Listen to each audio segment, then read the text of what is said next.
On the night of Wednesday, 13 September, General von Schwerin was a very worried man. 24 hours had passed since he had written his note in English to the American commander, offering to surrender Aachen, and still the Americans had not appeared. Where the devil were they? All that night he paced the floor to his operations room in his new HQ, in a farmhouse near the village of Berensberg, wondering what he should do next, and waiting for the Americans to arrive. Dawn came on Thursday, gray and cold. Still, no Americans. Just before breakfast, the general received a radio signal transmitted by Schack from the Führer's own HQ. It read, "Aachen has to be evacuated. If necessary, use force. That is, against any civilian who attempted to remain behind. Only fighting troops to be left in the city." Von Schwerin gave in. He had no other choice.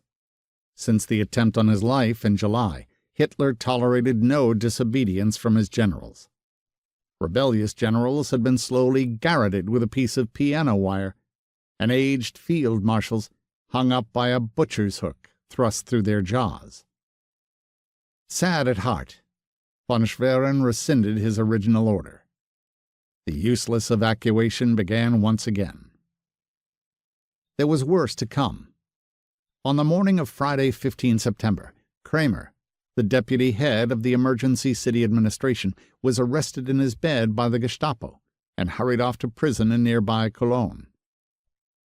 That same afternoon, the rest of the emergency administration met in the Hotel Quallenhof, but their meeting did not get very far. With the Gestapo suddenly sealing off the hotel's exits and entrances, the main door opened to reveal no less a person than Kreisleiter Schmier, the local party leader, who had fled so hurriedly a few days before. The Nazi party had returned to Aachen. The sudden return didn't save Schmier.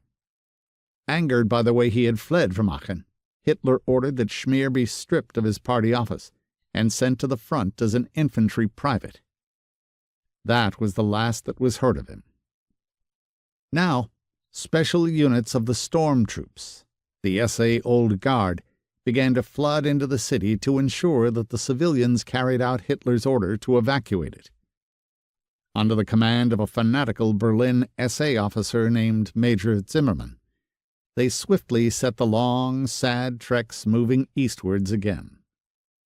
They forced the frightened civilians out of the cellars and ruins where they were hiding, driving them to the assembly areas like so many cattle.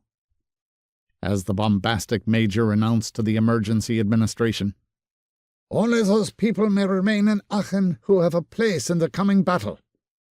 Everything else is ballast. Everything must be moved, without mercy."